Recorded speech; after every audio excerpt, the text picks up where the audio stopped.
Hello everyone, welcome back to the channel Omni GS academy, जहां पर हम competitive exam से रिलेटेड जीएस को कवर करते हैं। आज की इस वीडियो में हम इम्पॉर्टेंट बिल्स और एक्ट से रिलेटेड सभी चीज़ों को पढ़ेंगे और ये आपके एसएससी एग्ज़ाम्स के लिए काफ़ी ज़्यादा बेनिफिशियल होगा। आप सभी को पता है कि आजकल एसएससी एग्ज़ाम्स में बिल और एक्ट से रिलेटेड क्वेश्चंस पूछे जा रहे हैं। तो यहाँ पे मैंने 2020 से लेकर के 2025 तक के जो भी इम्पॉर्टेंट बिल और एक्ट हैं उन सभी को यहाँ पर ऑर्गेनाइज किया है बहुत ही शॉर्ट फॉर्म में, जिससे कि आपको यहाँ पे सारी चीज़ें अच्छे से समझ में आ जाएं। एक चीज़ मैं आपको ये भी बता दूँ, ये टॉपिक बहुत ज़्यादा इम्पॉर्टेंट है, तो इस वजह से इसका नोट्स आपको हिंदी लैंग्वेज में भी मिल जाएगा। इसके लिए आपको मेरा टेलीग्राम चैनल ज्वाइन कर लेना है, क्योंकि वहाँ पे ही सारी पीडीएफ अपलोड होती हैं। तो चलिए फिर यहाँ पर बिना किसी देरी के इस वीडियो को स्टार्ट करते हैं।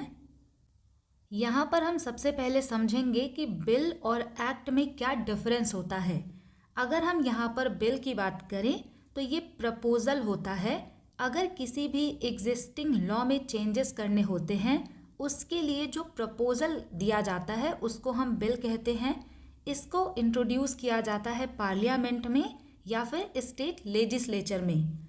वहीं पर अगर हम एक्ट की बात करें तो जब ये बिल पास हो जाता है पार्लियामेंट में या फिर स्टेट लेजिस्लेचर में और इसको प्रेसिडेंट की मंजूरी मिलने के बाद में ये एक्ट बन जाता है।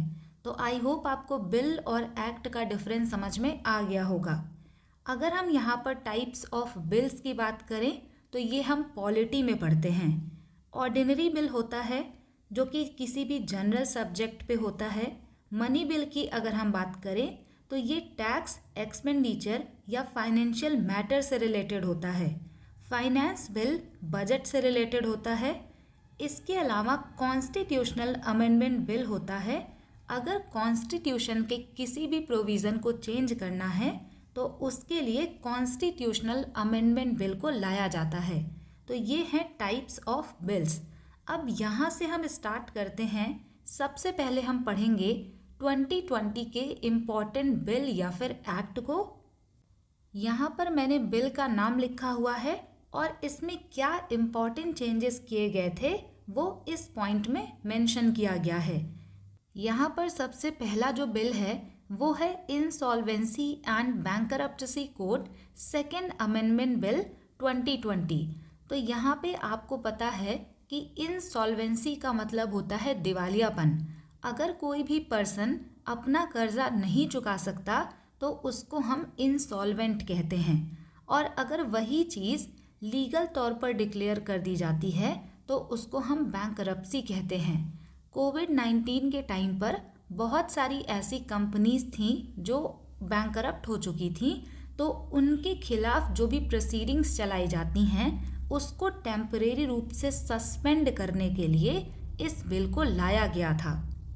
यहाँ पर वही पॉइंट लिखा हुआ है, temporarily suspended the initiation of insolvency proceedings to support companies amidst the कोविड-19 पैंडेमिक।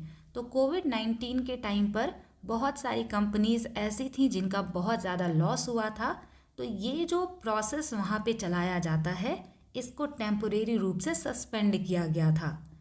नेक्स्ट यहाँ पे है occupational safety health and working condition code bill 2020। अगर हम occupational safety health and working condition code bill की बात करें तो इसमें जो भी लॉज है ना वर्क प्लेस के सेफ्टी से रिलेटेड, उनमें कुछ चेंजेस किए गए थे और जो भी पुराने लॉज थे उनको कंसोलिडेट किया गया था। Consolidated laws related to work place safety and working condition. तो जो भी लेबर्स वगैरह होते हैं उनके लिए वर्किंग कंडीशन अच्छा हो, वर्क प्लेस जहाँ पर वो काम करते हैं वो सेफ हो, इससे रिलेटेड पुराने लॉज को कंसोलिडेट करके इसको बनाया गया था। थर्ड यहाँ पे है code on social security bill 2020। अगर हम इसकी बात करें तो ये भी लेबर लॉज से ही रिलेटेड है। Amalgamated social security laws to extend coverage across both organized and unorganized sector। तो यहाँ पे जो सोशल सिक्योरिटी लॉज हैं उन पर ज़्यादा फोकस था।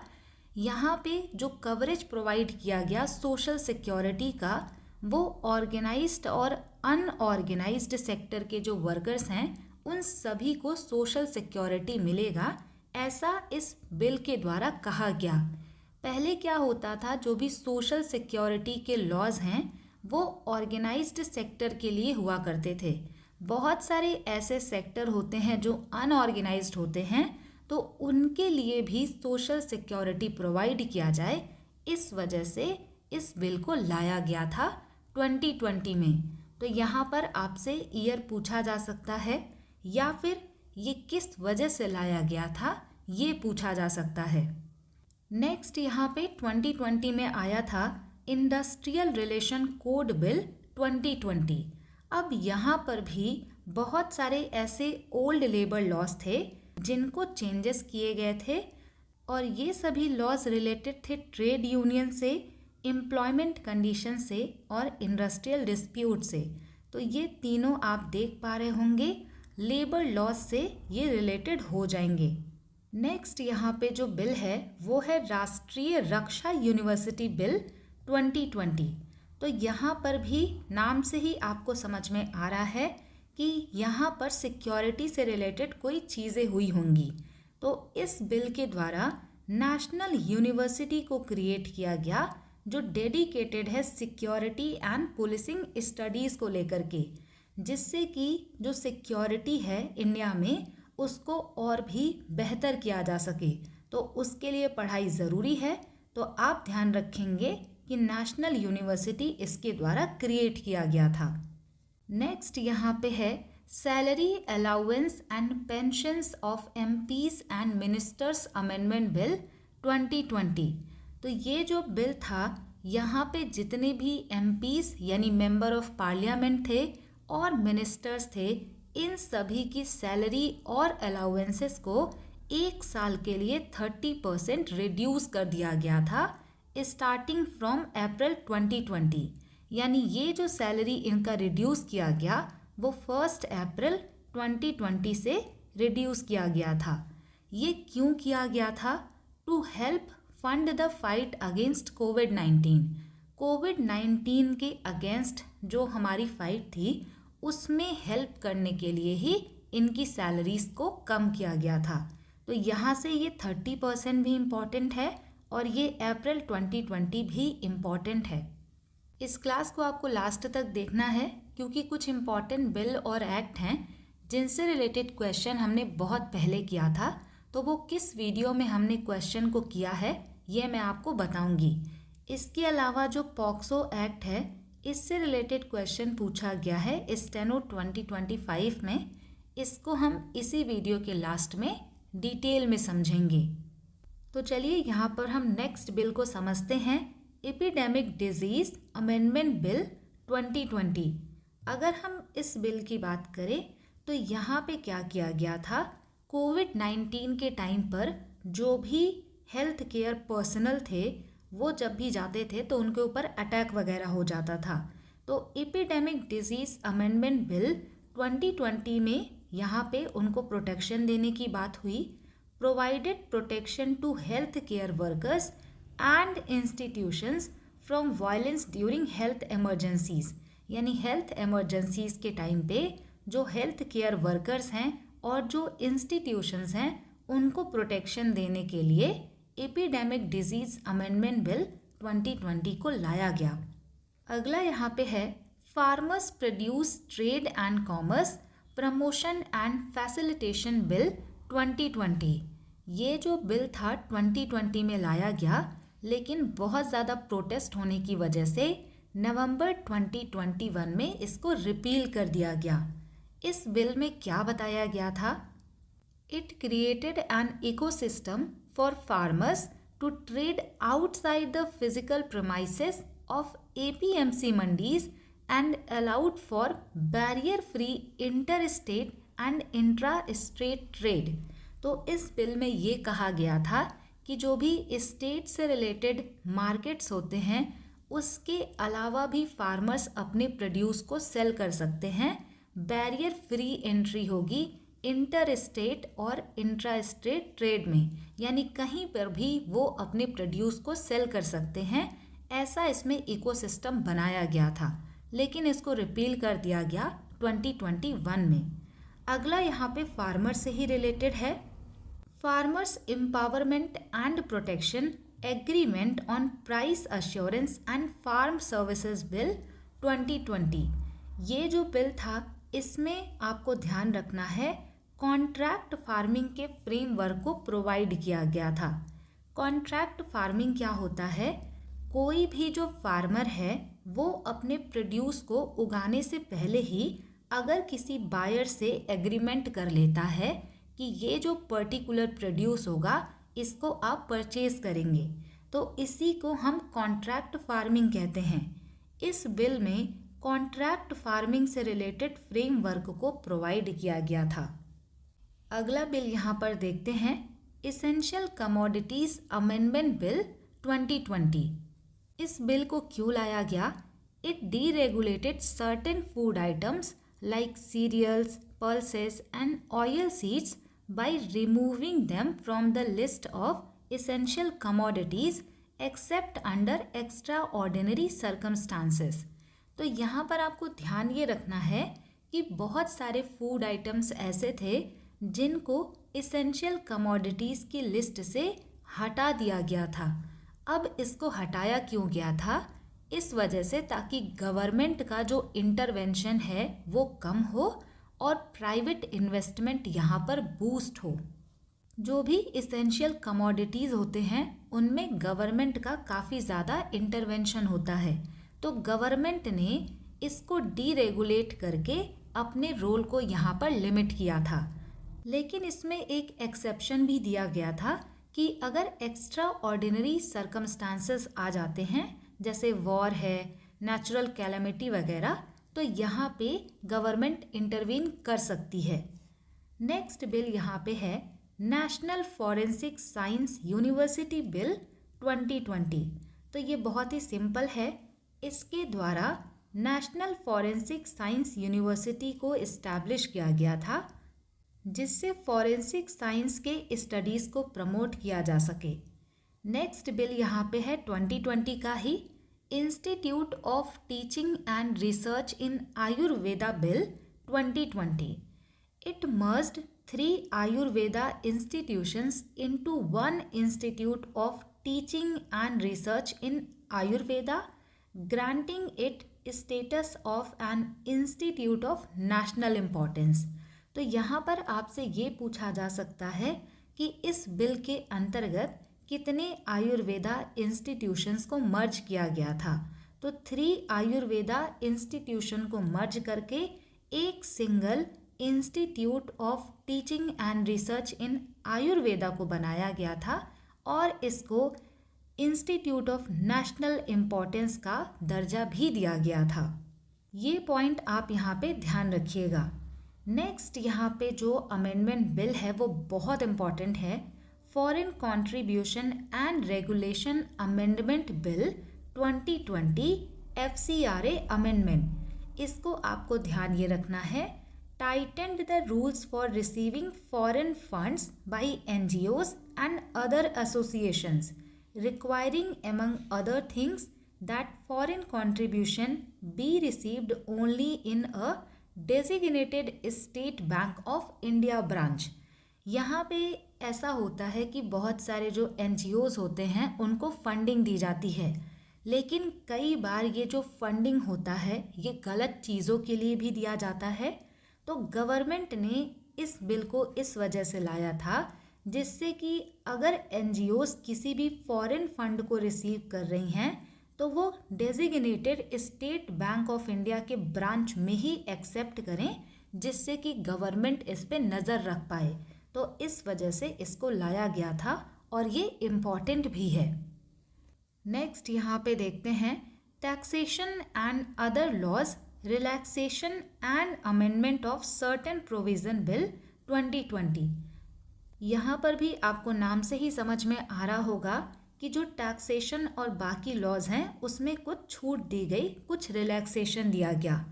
It provided relaxation in the time limit for compliance and completion of various tax and other regulatory actions due to COVID-19 pandemic। तो COVID-19 के टाइम पर इसको लाया गया था जिससे कि बहुत सारे टैक्स हों या फिर उससे रिलेटेड अगर कोई एक्शंस लेना हो तो वहाँ पे टाइम लिमिट को बढ़ा दिया गया था, क्योंकि COVID-19 के टाइम पर बहुत सारी चीज़ें स्लो डाउन हो गई थी, तो टाइम यहाँ पे छूट दिया गया। यहाँ पर मैंने सभी बिल और एक्ट को लिखा हुआ है, लेकिन जो ज़्यादा इम्पॉर्टेंट है उसको भी मैं आपको बताते चलूँगी। यहाँ पर एक बिल है कंपनीज अमेंडमेंट बिल 2020। ये इम्पॉर्टेंट है। It decriminalized various compoundable offences under the companies act 2013 to improve the ease of doing business in India. ये जो कंपनीज अमेंडमेंट बिल है 2020, इसने कंपनीज एक्ट 2013 के कुछ छोटे छोटे जो ऑफेंसेस थे उसको डीक्रिमिनलाइज कर दिया। डीक्रिमिनलाइज का मतलब होता है कि अब वो माइनर ऑफेंसेस को क्राइम नहीं माना जाएगा। ऐसा क्यों किया गया? ऐसा इस वजह से किया गया था जिससे ईज ऑफ डूइंग बिजनेस जो है इंडिया में वो और ज़्यादा इम्प्रूव हो सके। अब यहाँ पे हमने 2020 के इम्पॉर्टेंट बिल्स को पढ़ लिया है। यहाँ पे हम 2021 से 2022 के जो इम्पॉर्टेंट बिल और एक्ट हैं उनको एक साथ पढ़ेंगे।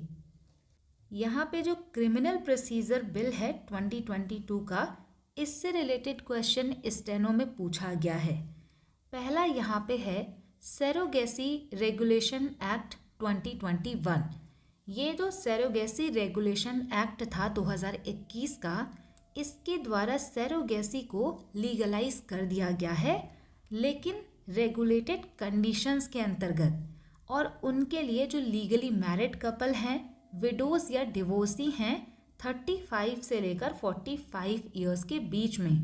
तो ये एज जो है ये भी आपसे पूछा जा सकता है। नेक्स्ट यहाँ पे हम बात करते हैं एनर्जी कंजर्वेशन अमेंडमेंट बिल 2022 की। यहाँ पर ये कहा गया कि नॉन फॉसिल एनर्जी सोर्सेज का यूज़ किया जाना चाहिए, जैसे कि green hydrogen, biomass and ethanol. तो इससे रिलेटेड जो फ्रेमवर्क है वो यहाँ पर बताया गया था। ये चीज़ इस वजह से किया गया जिससे कि कार्बन इमिशन कम हो, और इंडिया का टारगेट है नेट ज़ीरो का बाई 2070 तक। तो ये आपको टारगेट ईयर भी ध्यान में रखना है।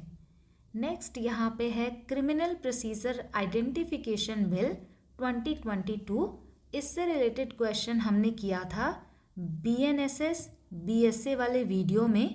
वहाँ पर मैंने आपको न्यू क्रिमिनल लॉस के बारे में बताया था, और उसी के क्वेश्चन में मैंने आपको ये वाला क्वेश्चंस भी कराया था।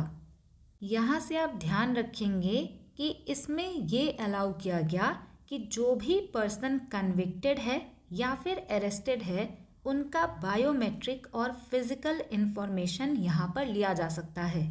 पहले क्या होता था कि जो भी पर्सन कन्विक्टेड था केवल उन्हीं का डाटा लिया जाता था, लेकिन अब अरेस्टेड इंडिविजुअल्स का भी बायोमेट्रिक इसमें लिया जा सकता है। अगर आपसे पूछा जाए कि इसके द्वारा किस एक्ट को रिप्लेस किया गया है, तो इसके द्वारा क्रिमिनल प्रोसीजर आइडेंटिफिकेशन एक्ट 1920 को रिप्लेस किया गया है। ये भी यहाँ पर इम्पॉर्टेंट पॉइंट बनेगा। नेक्स्ट यहाँ पे हम देखते हैं सेंट्रल यूनिवर्सिटीज़ अमेंडमेंट बिल 2022। तो यहाँ से ईयर आप ध्यान में रख सकते हैं, वैसे ये काफ़ी सिंपल है। It enabled the establishment of new central universities to broaden access to higher education. Central universities amendment bill के द्वारा नई सेंट्रल यूनिवर्सिटीज़ के इस्टेब्लिशमेंट पे जोर दिया गया, जिससे कि सभी को हायर एजुकेशन का एक्सेस मिल सके। अगला यहाँ पे एक्ट आता है ART, जिसका मतलब है assisted reproductive technology regulation act 2021। इसमें स्टैच्यूटरी फ्रेमवर्क प्रोवाइड किया गया है जिससे कि असिस्टेड रिप्रोडक्टिव टेक्नोलॉजी जो भी क्लिनिक्स और बैंक्स में होते हैं उनको सेफ और सिक्योर तरीके से किया जाए, ये यहाँ पर सुनिश्चित किया जाएगा। अगला एक्ट है medical termination of pregnancy amendment act 2021। इससे रिलेटेड क्वेश्चन पूछा गया था स्टेनो 2025 के एग्ज़ाम में और डिटेल में क्वेश्चन पूछा गया था। इसको हम आगे भी अभी डिटेल में समझेंगे। और इसका सबसे इम्पॉर्टेंट पॉइंट है कि इसमें जो अपर गेस्टेशन लिमिट है ना फॉर टर्मिनेशन ऑफ प्रेगनेंसी, उसको 20 to 24 वीक्स तक इंक्रीज कर दिया गया है। कई बार कुछ ऐसे स्पेसिफिक केसेस आते हैं जैसे कि कोई सर्वाइवर है सेक्सुअल असॉल्ट का, माइनर है या फिर डिसेबल्ड वुमेन है, तो इनका जो प्रेगनेंसी का पीरियड होता है वो अगर ज़्यादा भी हो गया तब भी ये उसको टर्मिनेट कर सकते हैं कुछ स्पेशल केसेस में। तो वही यहाँ पर अपर गेस्टेशन लिमिट को बढ़ा दिया गया है। गेस्टेशन का मतलब होता है गर्भाधान का जो समय अवधि होता है उसको कहते हैं। तो इसको अभी हम आगे भी समझेंगे। अगला यहाँ पे एक्ट है इंडियन आर्कटिक एक्ट 2022। अगर हम इसके इम्पॉर्टेंट पॉइंट की बात करें तो इंडिया का जो भी अंटार्कटिक में मिशन भेजा जाता है रिसर्च वगैरह के लिए, तो इससे रिलेटेड रेगुलेटरी फ्रेमवर्क इसमें प्रोवाइड किया गया। यहाँ पे बहुत सारे रूल्स एंड रेगुलेशन लाए गए थे जिसको हमें डिटेल में नहीं जानना। आप इतना ध्यान रखिएगा कि इंडिया का जो अंटार्कटिक एक्टिविटीज़ है वहाँ पे जो भी लोग जाते हैं, चाहे वेसल्स जाता हो, चाहे एयरक्राफ्ट जो ऑपरेट कर रहा है उस रीजन में, तो उससे रिलेटेड रेगुलेटरी फ्रेमवर्क यहाँ पर बताया गया है। नेक्स्ट यहाँ पे है wild life protection amendment act 2022। यहाँ पर आपको नाम से ही समझ में आ रहा होगा कि इसमें वाइल्ड लाइफ के प्रोटेक्शन से रिलेटेड चीज़ों को बताया गया है। इसको इस वजह से लाया गया था जो convention on international trade in endangered species of wild fauna and flora, जो साइट्स है ना, इसके जो रूल्स एंड रेगुलेशन है उसको इम्प्लीमेंट किया जा सके, इस वजह से इस एक्ट को लाया गया। कई बार ऐसा होता है कि बहुत सारे ऐसे इंडेंजर्ड स्पीसीज होते हैं प्लांट या फिर एनिमल के, जो बहुत इम्पॉर्टेंट होते हैं, जिनको कंजर्व किया जाना चाहिए। लेकिन बहुत सारे ऐसे लोग भी हैं जो एनिमल की स्किन से बहुत सारी चीज़ों को बनाते हैं, तो इस वजह से उस पर्टिकुलर एनिमल का ट्रेड होने लगता है इलीगल तरीके से। तो वो सारी चीज़ें यहाँ पर ना हो, वाइल्ड लाइफ को प्रोटेक्ट किया जाए और साइट्स का जो कन्वेंशन है उसको इम्प्लीमेंट किया जाए, इस वजह से 2022 में इस एक्ट को लाया गया था। अगला यहाँ पे है national anti doping act 2022। National anti doping act 2022 के द्वारा जो नाडा है, नेशनल एंटी डोपिंग एजेंसी, उसको स्टैच्यूटरी बैकिंग दिया गया। पहले ये सोसाइटीज़ एक्ट के द्वारा गवर्न होता था, लेकिन अब ये लीगल तौर पर यहाँ पर गवर्न होगा। अगर हम नाडा की बात करें तो ये मैकेनिज्म प्रोवाइड करता है जिससे कि ड्रग फ्री स्पोर्ट्स यहाँ पर खेला जाए, यानी कि ड्रग्स वगैरह या डोपिंग का इस्तेमाल स्पोर्ट्स में ना किया जाए। इसकी वजह से नेशनल लेवल पर इसको बनाया गया था। अगला यहाँ पे है 2021 का एक एक्ट जिसका नाम है ट्रिब्यूनल्स रिफॉर्म एक्ट। ये बहुत ज़्यादा इम्पॉर्टेंट नहीं है, लेकिन आप ध्यान रखेंगे कि इसके द्वारा बहुत सारे जो एग्जिस्टिंग ट्रिब्यूनल थे उनके फंक्शन को अदर हाई कोर्ट और अदर जुडिशियल बॉडीज़ को ट्रांसफ़र कर दिया गया। इसके अलावा इनके जो मेंबर्स होते हैं उनके सर्विस का कंडीशन यूनिफॉर्म हो, एक समान हो, वो भी यहाँ पर बताया गया। अगला यहाँ पर 2021 का ही एक्ट है और इससे रिलेटेड क्वेश्चन पूछा गया है मेजर पोर्ट अथॉरिटीज़ एक्ट 2021। इससे रिलेटेड क्वेश्चन आई थिंक 2024 के एग्ज़ाम में पूछा गया था और क्वेश्चन ये था कि मेजर पोर्ट अथॉरिटीज़ एक्ट 2021 ने किस एक्ट को रिप्लेस किया है। तो इसका आंसर यहाँ पर हो जाएगा 1963 का जो मेजर पोर्ट अथॉरिटीज़ एक्ट है उसको 2021 के एक्ट के द्वारा रिप्लेस कर दिया गया है। अब ये क्यों लाया गया? तो इस वजह से कि जो भी 12 मेजर पोर्ट्स हैं इंडिया में उनको और भी ज़्यादा ऑटोनॉमी दी जाए। कई बार क्या होता है कि जो डिसीज़न मेकिंग है वो बहुत सारे स्टेजेस से हो कर के जाता है, तो कोई भी काम करने में डिफ़िकल्टी आ जाती है। तो ये जो एक्ट था इसके द्वारा जो 12 मेजर पोर्ट्स हैं इंडिया के उनको और भी ज़्यादा यहाँ पर ऑटोनॉमी दी गई थी। यहाँ तक हमने 2021 और 2022 के इम्पॉर्टेंट बिल और एक्ट को पढ़ा है। अब यहाँ से हम 2023 वाले इम्पॉर्टेंट बिल्स को पढ़ेंगे। इसमें जो सबसे इम्पॉर्टेंट है और कई बार पूछा गया है वो है वुमेन्स रिजर्वेशन बिल 2023। और आप सभी को पता होगा कि ये 106 नंबर का कॉन्स्टिट्यूशनल अमेंडमेंट एक्ट था, लेकिन अगर आपसे बिल नंबर पूछा जाएगा तो ये बिल हो जाएगा 128 नंबर का। कई बार बहुत सारे जो बिल होते हैं वो इंट्रोड्यूस किए जाते हैं लेकिन वो आगे के स्टेजेस में पास नहीं होते, प्रेसिडेंट की मंजूरी नहीं मिलती, तो बिल वहाँ पर लैप्स हो जाते हैं, ख़त्म हो जाते हैं। तो ये 128 नंबर का बिल था, लेकिन 106 नंबर का ये कॉन्स्टिट्यूशनल अमेंडमेंट था। इससे रिलेटेड क्वेश्चन कम से कम 10 बार पूछे जा चुके हैं, तो आप इनको ध्यान रखिएगा।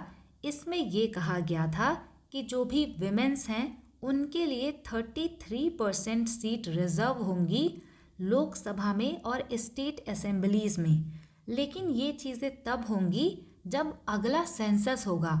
लास्ट टाइम में जो सेंसस था वो 2011 में हुआ था, तो अब इसके बाद में जब जनगणना की जाएगी, डिलिमिटेशन हो जाएगा, तब ये अमेंडमेंट वहाँ पर लागू किया जाएगा। इसका एक और नाम भी है, वो आप मुझे कमेंट करके बताइएगा, जिससे मुझे पता चलेगा कि आप क्लास को पूरा देखते हैं या फिर नहीं। नेक्स्ट यहाँ पे digital personal data protection act है 2023 का। ये मैंने आपको अलग से भी वीडियो में बताया है और इससे रिलेटेड क्वेश्चन भी पूछा गया है। इसको हमने बहुत डिटेल में कवर किया है। चैनल की प्लेलिस्ट में एसएससी सीजीएल मेंस की जीके सीरीज़ जो है वहाँ पर आप जाकर देखेंगे तो एक वीडियो आपको मिलेगा एक्ट एंड बिल का, जो एसएससी 2025 के एग्ज़ाम में पूछे गए हैं। वहाँ पे मैंने इसको कवर कराया है। ये इंडिया का पहला फॉर्मल डाटा प्रोटेक्शन लॉ है जिसके द्वारा इंडिविजुअल्स के राइट्स को प्रोटेक्ट किया जा रहा है। कई बार क्या होता है कि हमारा जो डाटा है वो गलत तरीके से कंपनियां यूज़ करती हैं, तो वो सारी चीज़ें ना हो, उससे रिलेटेड बहुत सारी चीज़ें इसमें बताई गई हैं। 2023 से रिलेटेड है press and registration of periodicals bill 2023। तो इससे रिलेटेड क्वेश्चन भी पूछा गया है, हमने पहले भी इसको सॉल्व किया है। कई सारे जो मीडिया आउटलेट्स होते हैं जो न्यू क्रिएट किए जाते हैं, उनको बहुत सारे प्रोसेस से गुजरना पड़ता है रजिस्ट्रेशन कराने के लिए। तो इसके लिए बहुत पहले एक लॉ था जो कि कॉलोनियल एरा के टाइम का था। उसका नाम था press and registration of books act 1867। उसी को रिप्लेस करते हुए यहाँ पे नया लॉ लाया गया, press and registration of periodicals bill 2023। वैसे ये एक्ट बन चुका है क्योंकि मार्च 2024 से इसको इम्प्लीमेंट कर दिया गया है। यहाँ से आप ध्यान रखेंगे कि इसके द्वारा press and registration of books act 1867 को रिप्लेस कर दिया गया है। ये क्वेश्चन भी इम्पॉर्टेंट है एग्ज़ाम पॉइंट ऑफ व्यू से। आगे बढ़ते हैं। नेक्स्ट यहाँ पे है chief election commissioner and other election commissioners appointment conditions bill 2023। यहाँ पर भी आपको नाम से ही समझ में आ रहा है कि इस बिल के द्वारा चीफ इलेक्शन कमिश्नर और अदर इलेक्शन कमिश्नर्स के अपॉइंटमेंट के बारे में कुछ बताया गया है। यहाँ पे ये कहा गया था कि जो भी चीफ इलेक्शन कमिश्नर हैं उनका अपॉइंटमेंट किया जाएगा एक कमेटी के द्वारा, जिसमें होंगे prime minister, leader of opposition, union minister होंगे। तो इस पे भी बहुत ज़्यादा डिबेट हुआ था। नेक्स्ट यहाँ पे एक्ट है mediation act 2023। It legally recognised mediation as a dispute resolution method and instituted the mediation council of India. यहाँ पर लीगल तौर पर ये रिकॉग्नाइज किया गया कि मीडिएशन भी डिस्प्यूट रेजोल्यूशन का एक मेथड है, एक तरीका है, और इसी के द्वारा स्टार्ट किया गया मीडिएशन काउंसिल ऑफ इंडिया। तो ये यहाँ पर इम्पॉर्टेंट पॉइंट बन सकता है। नेक्स्ट यहाँ पे एक्ट है competition amendment act 2023। Competition commission of India जो है ये इंडिया के मार्केट के कंपटीशन को रेगुलेट करते हैं। तो ये मार्केट के कंपटीशन को और बेहतर तरीके से रेगुलेट कर पाए, इस वजह से इस अमेंडमेंट एक्ट को लाया गया। अगर आपसे पूछा जाए कि 2023 का ये जो कंपटीशन अमेंडमेंट एक्ट है इसने किसको रिप्लेस किया है, तो इसने रिप्लेस किया है कंपटीशन एक्ट 2002 को। और अगर आपसे पूछा जाए कि कंपटीशन एक्ट 2002 ने किसको रिप्लेस किया था, तो इसने रिप्लेस किया था monopolies and restrictive trade practices act 1969 को। यहाँ से आप इसको भी ध्यान रख सकते हैं, कंपटीशन एक्ट 2002 ने MRTP एक्ट 1969 को रिप्लेस किया था। नेक्स्ट बिल यहाँ पे है forest conservation amendment bill 2023।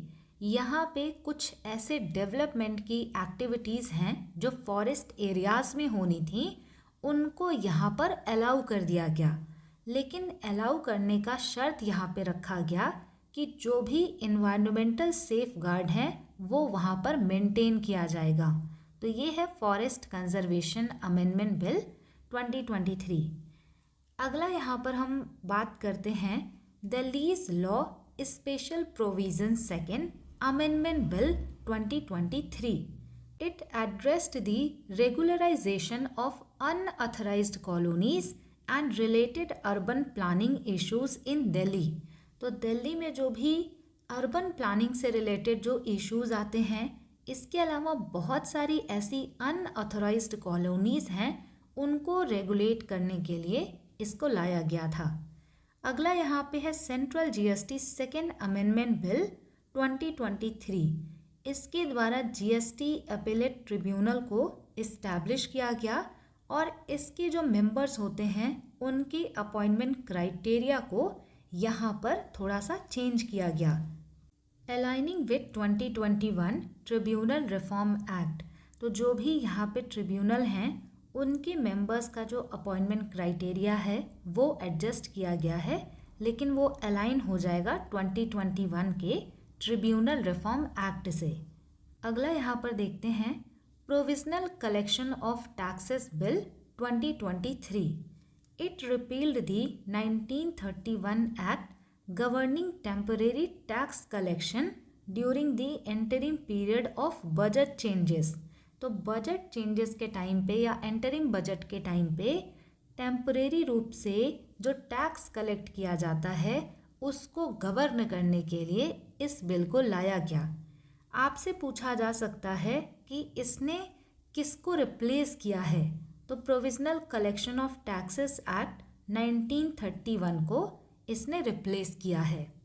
Next है यहाँ पर टेलीकम्युनिकेशन एक्ट 2023। तो ये जो टेलीकम्युनिकेशन एक्ट है ये टेलीकॉम रेगुलेशन को मॉडर्नाइज करने के लिए लाया गया था। यहाँ से भी आपसे पूछा जाएगा कि इसने किस एक्ट को रिप्लेस किया है। तो ये जो एक्ट है 2023 का, इसने दो एक्ट को रिप्लेस किया है। पहला यहाँ पे हो जाएगा इंडियन टेलीग्राफ एक्ट 1885, दूसरा यहाँ पे हो जाएगा वायरलेस टेलीग्राफी एक्ट 1933। इन दोनों को इसी के द्वारा रिप्लेस किया गया है। नेक्स्ट बिल है अनुसंधान national research foundation bill 2023। It established the national research foundation. तो इसके द्वारा नेशनल रिसर्च फाउंडेशन को इस्टेब्लिश किया गया है। अब ये क्यों इस्टेब्लिश किया गया है? To provide strategic direction and funding for research and innovation across universities and R&D institutions.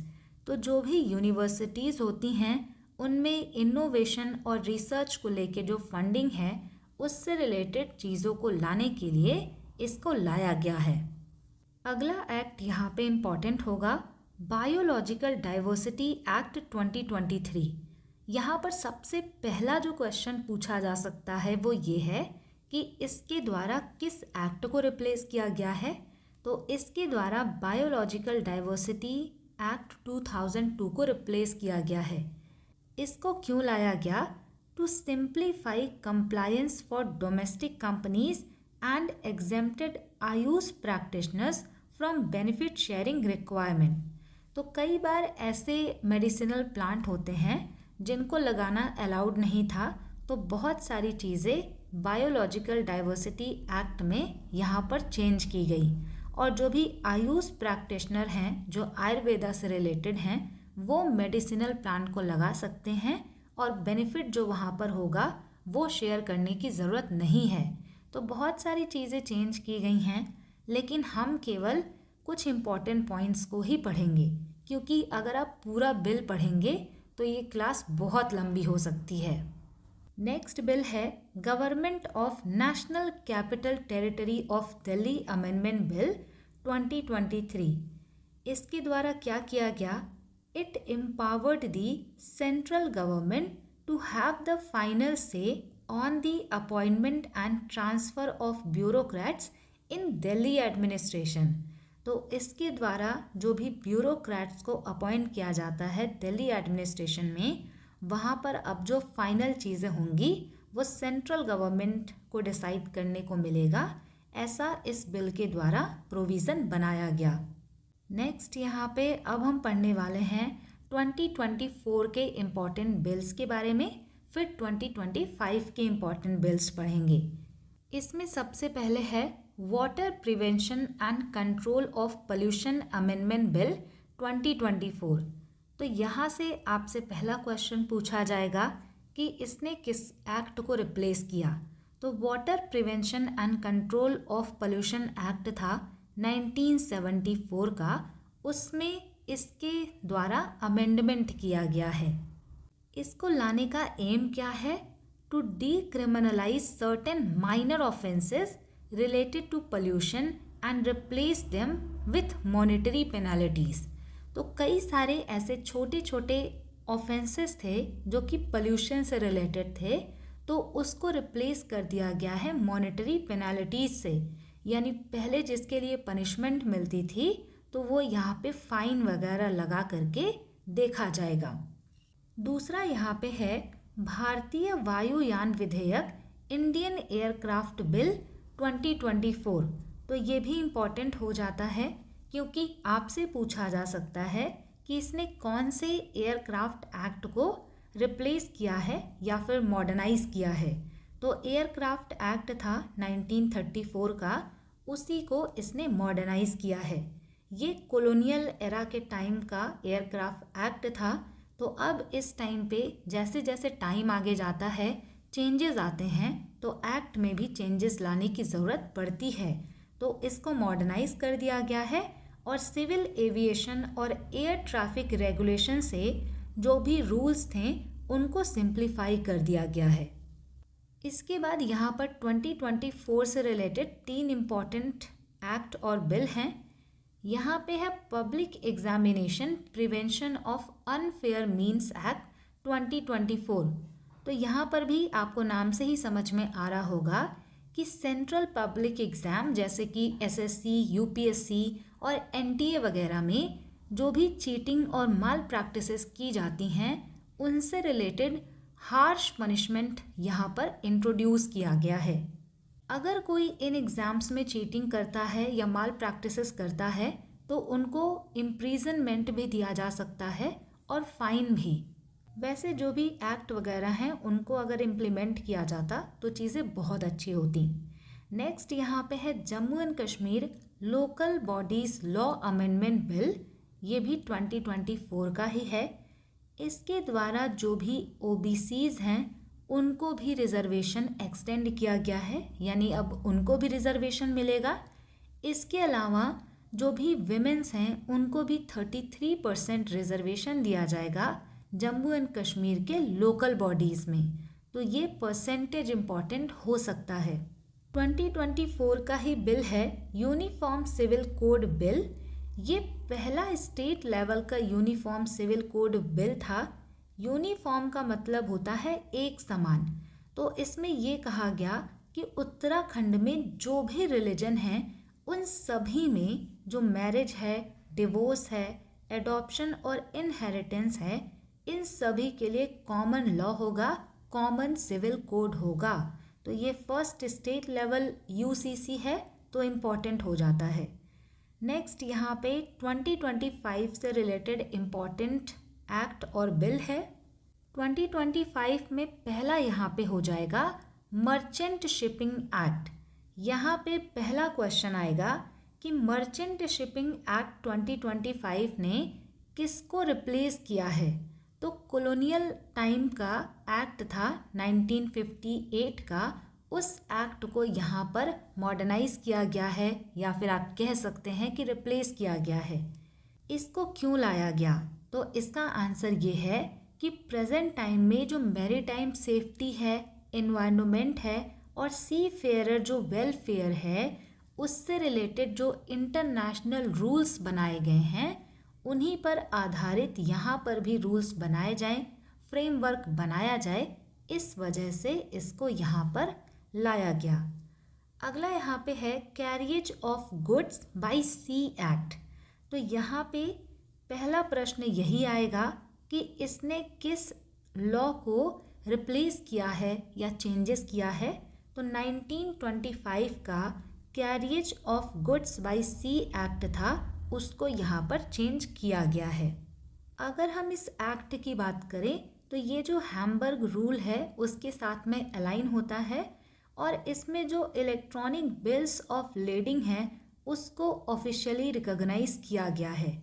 अब ये इलेक्ट्रॉनिक बिल्स ऑफ लेडिंग क्या होता है, तो जैसे आप मॉल में शॉपिंग करने जाते हैं तो वहाँ पे आपका बिल बन के आता है कि आपने कौन सा प्रोडक्ट लिया, उस पे क्या जीएसटी है, उसका क्या प्राइस है और उसका क्या क्वांटिटी है, यानी आपने वो चीज़ कितनी खरीदी है। तो सेम इसी तरीके से जो भी कैरियर्स होते हैं, जो भी गुड्स वगैरह को ले जाते हैं, तो उनमें जो सामान है ना, उसी का जो बिल आता है उसी को हम इलेक्ट्रॉनिक बिल्स ऑफ लेडिंग कहते हैं। सिंपल लैंग्वेज में ये जो बिल ऑफ लेडिंग है ये एक तरीके का लीगल डॉक्यूमेंट होता है जो कि कैरियज के द्वारा इशू किया जाता है, जिसमें गुड्स का रिसीट होगा, कॉन्ट्रैक्ट शिपमेंट होगा और छोटे डॉक्यूमेंट होते हैं कार्गोज के लिए। अगला एक्ट है इंडियन पोर्ट्स एक्ट 2025। तो यहाँ पर भी पहला पॉइंट यही बनता है कि इसके द्वारा किस एक्ट को रिपील किया गया है। तो 1908 का इंडियन पोर्ट्स एक्ट था, उसको रिपील किया गया है। It establishes modern structures for integrated port development and environmental regulation. तो पोर्ट डेवलपमेंट और एनवायरमेंटल रेगुलेशन से रिलेटेड चीज़ें इसमें बताई गई हैं। इसके अलावा यहाँ पर आपको ध्यान रखना है, ये रीसेंट का बिल है सीड बिल 2025। तो ये बहुत इम्पॉर्टेंट होगा। पहला पॉइंट ये है कि इसके द्वारा 1966 के सीड एक्ट को रिप्लेस किए जाने की बात हो रही है। अभी ये बिल है, एक्ट नहीं बना है। अगर हम इसकी पर्पस की बात करें तो रेगुलेट सीड क्वालिटी, यानी सीड की क्वालिटी को रेगुलेट करने के लिए इसको लाया जा रहा है। इंश्योर क्वालिटी सीड्स, जो भी फार्मर्स हैं उनको क्वालिटी सीड्स मिले, ये सुनिश्चित किया जाएगा। Promote innovation, it seeks to liberalise imports to increase access to global varieties. तो यहाँ पे ये जो बिल है इसमें ये भी कहा जा रहा है कि इम्पोर्ट से रिलेटेड जो भी रूल्स हैं उनको थोड़ा सा लिबरलाइज किया जाएगा, जिससे कि ग्लोबल वैरायटीज़ के सीड का एक्सेस हो पाए। इसके की प्रोविज़न्स को अगर हम देखें तो इसमें ये बताया गया है, पहला यहाँ पे है मैंडेटरी रजिस्ट्रेशन।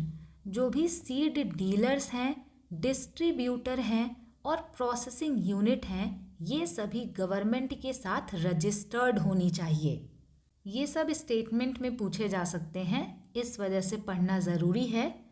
दूसरा प्रोविज़न यहाँ पे है क्वालिटी एंड ट्रेसेबिलिटी।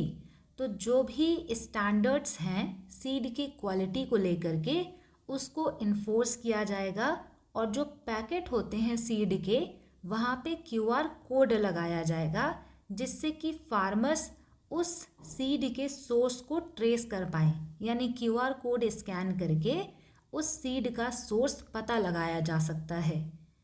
तीसरा प्रोविज़न यहाँ पे है farmers right.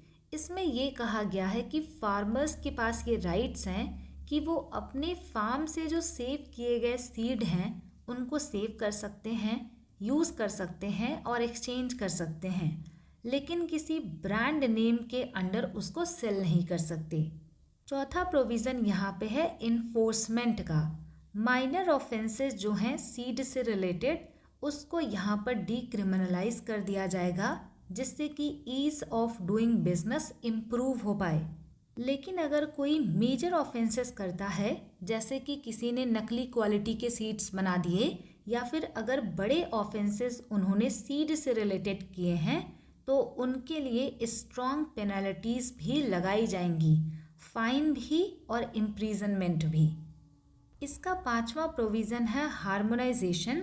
The bill attempts to harmonise intellectual property rights with the protection of plant varieties and farmers right act 2001।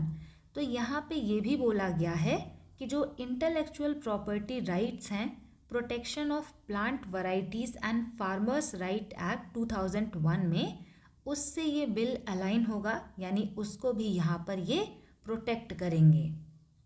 ये था सीड बिल। अब हम यहाँ पर बात करते हैं constitutional 131st amendment bill 2025। Constitution में अमेंडमेंट करने के लिए 131st अमेंडमेंट बिल को प्रपोज किया गया है। ध्यान रखिएगा, इसको किसी भी हाउस में अभी इंट्रोड्यूस नहीं किया गया है, लेकिन इसको प्रपोज किया गया है। प्राइमरी फोकस इसका क्या है, यानी इस बिल में क्या चीज़ें बताई गई हैं। प्राइमरी फोकस इसका है administration and governance of the union territory of Chandigarh. तो चंडीगढ़ के एडमिनिस्ट्रेशन और गवर्नेंस से ये रिलेटेड है। इसमें किस चीज़ को प्रपोज किया गया है, यानी इसका मेन मैटर क्या है। It seeks to amend article 240 of the constitution to include Chandigarh. Simple language में यहाँ पे ये कहा जा रहा है कि चंडीगढ़ जो है इसको आर्टिकल 240 में इंक्लूड किया जाए। एग्ज़ाम में ये भी क्वेश्चन पूछा जा सकता है, आर्टिकल 240 में क्या दिया हुआ है। आर्टिकल 240 में ये कहा गया है कि प्रेसिडेंट अगर चाहें तो वो कुछ सर्टेन यूनियन टेरिटरीज़ के गवर्नेंस के लिए लॉ बना सकते हैं।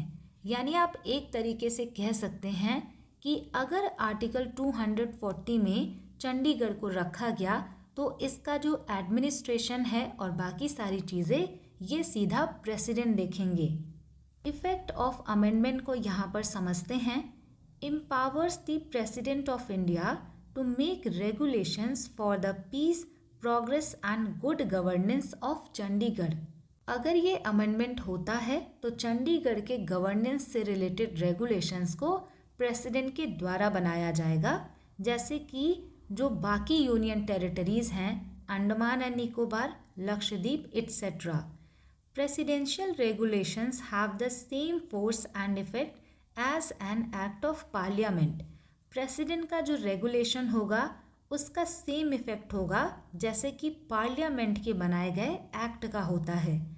अगर हम एडमिनिस्ट्रेटिव इम्प्लीकेशंस की बात करें, प्रशासन से रिलेटेड क्या चेंजेस आएंगे, अगर इसकी हम बात करें तो ये अमेंडमेंट अगर होता है तो यहाँ पे भी इंडिपेंडेंट एडमिनिस्ट्रेटर या फिर लेफ्टिनेंट गवर्नर को अपॉइंट किया जाएगा। अगर हम करंट सिस्टम को समझें, यानी कि अभी क्या होता है, तो अभी जो गवर्नर ऑफ पंजाब होते हैं, इन्हीं के पास एडिशनल चार्ज होता है as the administrator of Chandigarh. ये कहीं पे लिखा हुआ नहीं है, लेकिन ये चीज़ें हमेशा से होती आई हैं। जो गवर्नर ऑफ पंजाब होते हैं, यही चंडीगढ़ के एडमिनिस्ट्रेटर होते हैं। ये बिल अभी किसी हाउस में इंट्रोड्यूस नहीं हुआ है। अगर ये सारी चीज़ें आगे होती हैं तो इस पर भी मैं अपडेटेड वीडियोस बनाऊंगी।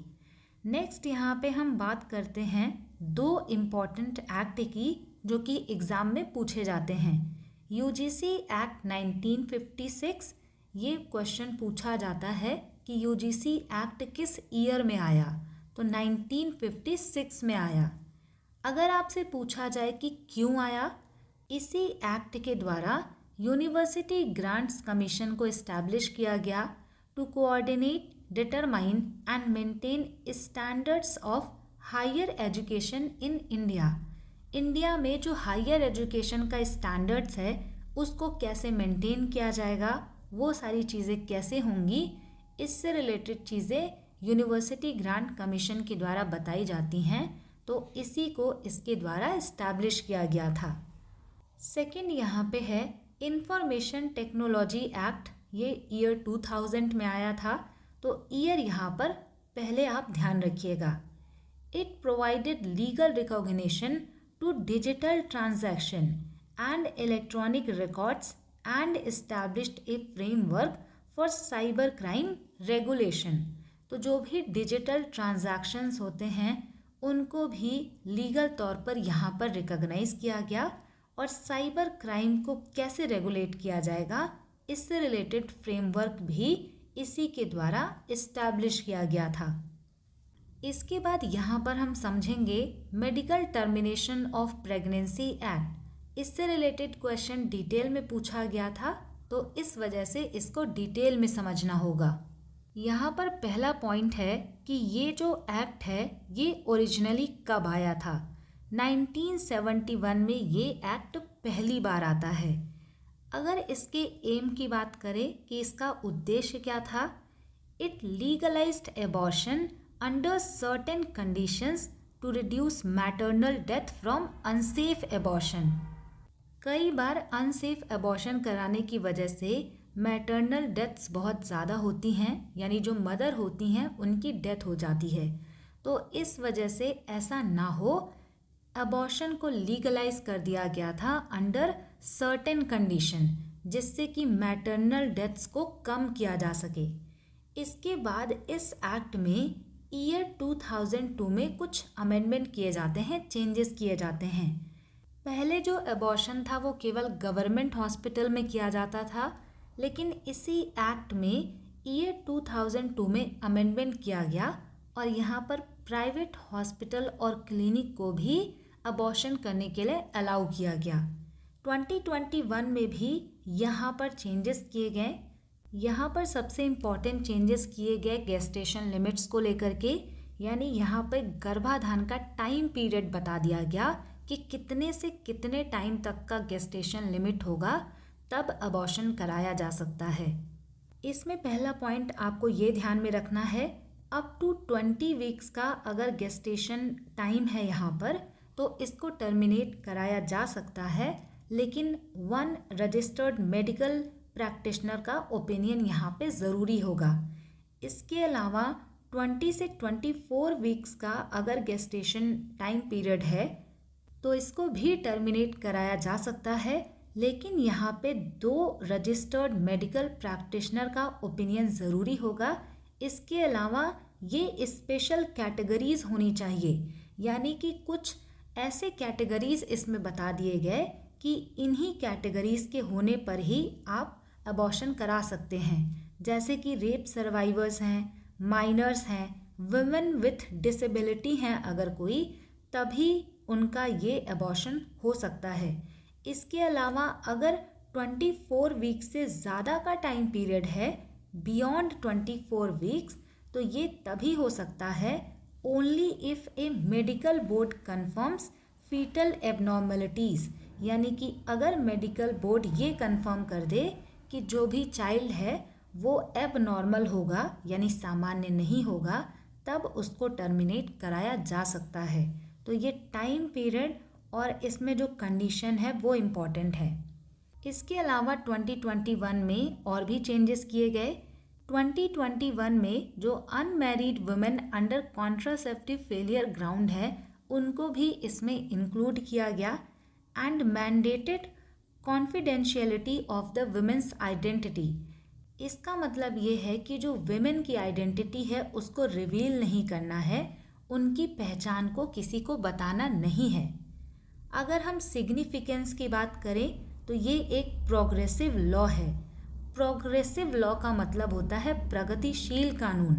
तो ये लॉ इस वजह से लाया गया जिससे कि विमेंस के reproductive rights and safety ensure की जा सके, तो इस वजह से ये प्रोग्रेसिव लॉ होगा।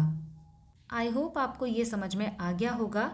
नेक्स्ट यहाँ पे है न्यू क्रिमिनल लॉस 2024 के, जो कि है BNSS, BNS और इसके अलावा है BSA। इससे रिलेटेड डिटेल में मैंने क्लास आपको प्रोवाइड की है। आपका रिवीजन एक ही साथ हो जाए इस वजह से मैंने इसको यहाँ पर इंक्लूड कर दिया है। वैसे इसको हमने बहुत डिटेल में पढ़ा है और क्वेश्चंस भी साथ में ही किए हैं। अगर आपको ये डिटेल में समझना है और क्वेश्चंस भी करने हैं तो आप SSC CGL mains GK series की प्लेलिस्ट में जाकर इसको देख सकते हैं। यहाँ से आप ये ध्यान रखिएगा कि जो भारतीय न्याय संहिता है इसने रिप्लेस किया है IPC 1860 को, और इसमें जो भी पनिशमेंट है जैसे कि डेथ है, life imprisonment, fine and community service, तो ये कम्युनिटी सर्विस यहाँ पर इंट्रोड्यूस किया गया है। ये बहुत इम्पॉर्टेंट है और इससे रिलेटेड क्वेश्चन पूछा भी गया है। ये सभी आते हैं सेक्शन 4 से लेकर सेक्शन 13 तक। Community service particularly section 4F में आएगा, ये आप यहाँ से ध्यान रख सकते हैं।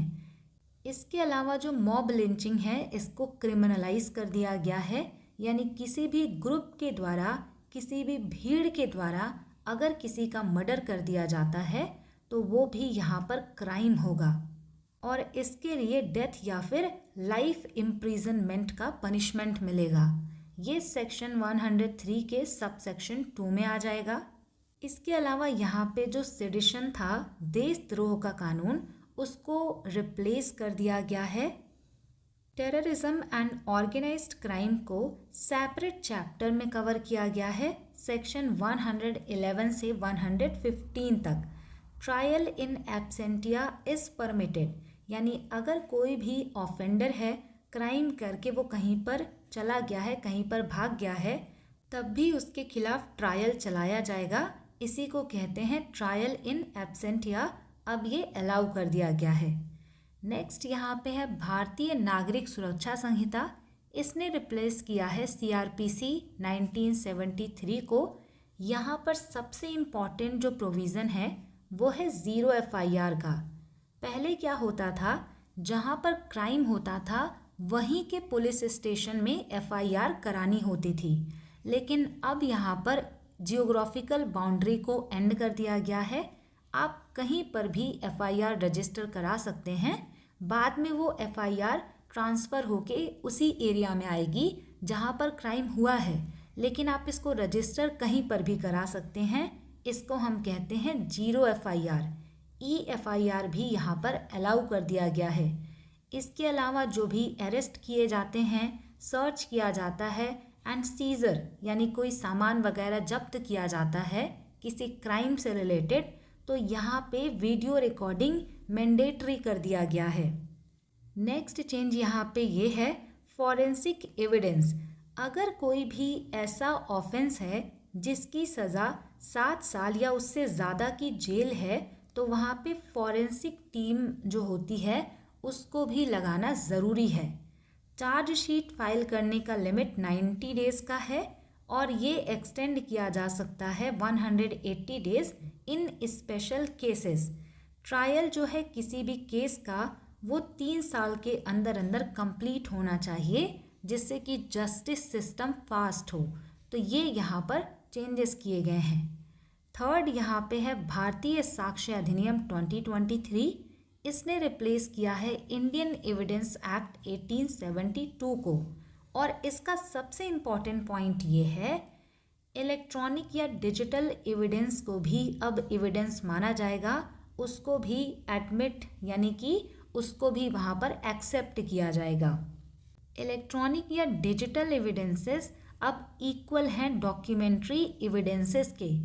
इसके अलावा डीएनए, फिंगरप्रिंट एंड वॉइस के सैंपल को भी अब यहाँ पर माना जाएगा। तो ये शॉर्ट में मैंने आपको बताया, डिटेल में हमने इसको कवर किया हुआ है। लास्ट में यहाँ पर हम पढ़ेंगे POCSO act, protection of children from sexual offences act 2012। इससे रिलेटेड क्वेश्चन पूछा गया था स्टेनो के एग्ज़ाम में। वहाँ पर क्वेश्चन ये था कि अगर कोई क्राइम करने के लिए आपको उकसाता है तो उसके लिए पॉक्सो एक्ट के अंतर्गत कौन सी पनिशमेंट मिलेगी। तो आंसर वहाँ पे ये था कि क्राइम करने पे जो सज़ा मिलती है सेम वही पनिशमेंट मिलेगी अगर किसी ने किसी को क्राइम करने के लिए उकसाया है तो। पहला पॉइंट तो यही बन जाएगा कि पॉक्सो एक्ट का फुल फॉर्म क्या है और ये कब आया था। तो इसका फुल फॉर्म है protection of children from sexual offences. 2012 में ये आया था। ये बहुत ही स्ट्रॉन्ग एक्ट है जिसके द्वारा चिल्ड्रन को सेक्सुअल ऑफेंसेस से प्रोटेक्ट किया जाता है। मेन ऑब्जेक्टिव यहाँ पे आप समझ गए होंगे, to protect children from offences of sexual assault, sexual harassment and pornography, and to establish special courts for the speedy trial of such offences। और ऐसे जो ऑफेंसेस होते हैं उनका जल्दी से ट्रायल हो, इसके लिए स्पेशल कोर्ट को भी इस्टेब्लिश किया जा सकता है। नेक्स्ट पॉइंट यहाँ पे है कि इस एक्ट में जो चाइल्ड है इसका क्या मतलब है। Any person below the age of 18 years, कोई भी पर्सन जो 18 साल से कम का है उसको यहाँ पर चाइल्ड बताया गया है। ये पॉइंट इम्पॉर्टेंट है। ये जो एक्ट है ये जेंडर न्यूट्रल है। जेंडर न्यूट्रल का मतलब ये है यहाँ पे बोथ चाइल्ड विक्टिम को कंसीडर किया जाता है, यानी कि चाइल्ड जो है वो गर्ल भी हो सकती है या बॉय भी हो सकता है, उसको यहाँ पर डिफरेंशिएट नहीं किया गया है। आगे मैंने यहाँ पर एक पॉइंट और लिखा है, नोट ऑन कंसेंट। तो यहाँ पर ये बताया गया है कि 18 ईयर्स से कम के जो चाइल्ड हैं अगर उनके साथ कोई भी सेक्सुअल एक्टिविटी होती है और उसमें उन्होंने अपना कंसेंट भी दिया हो तब भी उसको कंसेंट नहीं माना जाएगा, क्योंकि जो भी 18 ईयर्स से कम के चाइल्ड होते हैं उनको इन सब चीज़ों का ज़्यादा वैसे भी मतलब पता नहीं होता, तो वो कंसेंट दे या ना दे वो यहाँ पर कंसीडर नहीं किया जाएगा। तो ये स्टेटमेंट में पूछा जा सकता था, इस वजह से मैंने इसको इंक्लूड किया। अब हम यहाँ पे इसके कुछ और भी इम्पॉर्टेंट पॉइंट को समझते हैं। यहाँ पे पॉइंट है मैंडेटरी रिपोर्टिंग का। अगर किसी भी चाइल्ड के साथ सेक्सुअल ऑफेंस होते हैं तो उसको रिपोर्ट करना मैंडेटरी है। अगर इसको रिपोर्ट नहीं किया जाता है तब भी पनिशमेंट दी जा सकती है। सेकेंड पॉइंट है चाइल्ड फ्रेंडली प्रोसीजर्स। यहाँ पे चाइल्ड फ्रेंडली प्रोसीजर्स को बताया गया है। इसका मतलब ये है कि इस एक्ट के अंतर्गत जो भी प्रोसीजर्स फॉलो किए जाएंगे वो चाइल्ड के कंफर्ट को और कॉन्फिडेंशियलिटी को ध्यान में रखते हुए किए जाएंगे। इस स्टेटमेंट की अगर हम बात करें तो जो भी चाइल्ड होते हैं जिनके साथ में कोई भी यहाँ पे ऑफेंस हुआ है उनके स्टेटमेंट को पुलिस स्टेशन में रिकॉर्ड नहीं किया जाएगा, उनके रेजिडेंस यानी उनके घर पर ही उनके स्टेटमेंट को रिकॉर्ड किया जाएगा। क्वेश्चनिंग यानी कि अगर कोई भी क्वेश्चन पूछना है तो एग्रेसिव क्वेश्चन नहीं पूछा जा सकता, ये इसमें अलाउ नहीं किया गया है। कॉन्फिडेंशियलिटी की बात करें तो जो भी विक्टिम है उसकी पहचान को सीक्रेट रखना है, किसी को नहीं रिवील करना है। अब यहाँ पर हम पनिशमेंट की भी बात करते हैं कि किस ऑफेंस के लिए कौन सा पनिशमेंट है। तो यहाँ पे पहले है पेनिट्रेटिव सेक्सुअल असॉल्ट। इसके लिए मिनिमम 10 ईयर्स का इम्प्रीजनमेंट दिया जा सकता है और ये लाइफ इम्प्रीजनमेंट भी बन सकता है depending upon the severity of the offence. यानी जो क्राइम हुआ है वो कितना ज़्यादा गंभीर है, उसके अकॉर्डिंग यहाँ पे इम्प्रिजनमेंट का टाइम एक्सटेंड किया जा सकता है। सेकेंड यहाँ पे है एग्रेवेटेड सेक्सुअल असॉल्ट। तो ये relative, police officer, teacher etcetera यानी इनके द्वारा जो असॉल्ट किया गया है तो इसमें भी लाइफ इम्प्रिजनमेंट दिया जाएगा। डेथ पेनल्टी भी यहाँ पर दी जा सकती है। यहाँ पे जो डेथ पेनल्टी है इसको 2019 के अमेंडमेंट के द्वारा ऐड किया गया था। चाइल्ड पोर्नोग्राफी से रिलेटेड है तो यहाँ पे पनिशमेंट है इम्प्रिजनमेंट एंड फाइन। इसको भी 2019 के अमेंडमेंट के द्वारा ही ऐड किया गया था। 2019 में जो चेंजेस किए गए थे वो यहाँ पर भी लिखा हुआ है। डेथ पेनल्टी को इंट्रोड्यूस किया गया था for aggravated sexual assault on children. Minimum punishment यहाँ पे जो है उसको भी इंक्रीज कर दिया गया था। स्ट्रिक्टर लॉज, यहाँ पे स्ट्रिक्ट लॉ को इम्पोज किया गया था 2019 के चेंजेस के द्वारा, अमेंडमेंट के द्वारा। इस क्लास में हमने 2020 से लेकर 2025 तक के सभी इम्पॉर्टेंट बिल्स और एक्ट्स को कवर किया है जो कि आपके आने वाले एग्ज़ाम के लिए काफ़ी ज़्यादा हेल्पफुल हो सकते हैं। अब मैं यहाँ पर आपको बता दूँ कि मैंने इससे रिलेटेड क्वेश्चंस कहाँ पर करवाए हैं, वो क्लासेस भी आप ज़रूर देख लीजिएगा। अगर आपको क्वेश्चंस देखने हैं तो आप चैनल पे जाइएगा, वहाँ पर आप पॉपुलर वीडियोस में जाएंगे तो आपको एक वीडियो मिलेगा questions asked from government scheme in all SSC exams इन 2024। 2024 के एसएससी एग्ज़ाम्स में जितने भी क्वेश्चन पूछे गए थे गवर्नमेंट स्कीम से, बिल या फिर एक्ट से रिलेटेड क्वेश्चन भी मैंने उसी क्लास में इंक्लूड किया था।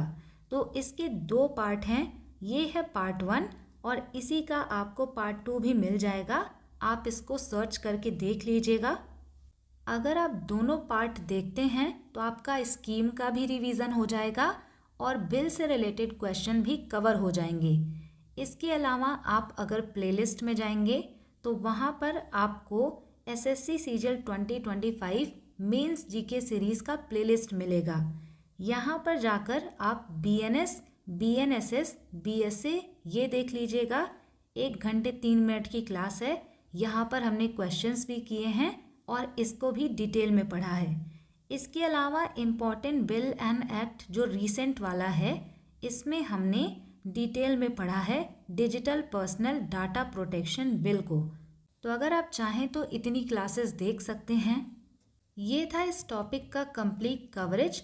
अगर आपने इस क्लास को लास्ट तक देखा है तो मुझे कमेंट सेक्शन में ज़रूर बताइएगा कि ये क्लास आपको कैसे लगी। Thanks for watching, stay tune, keep learning, keep working hard.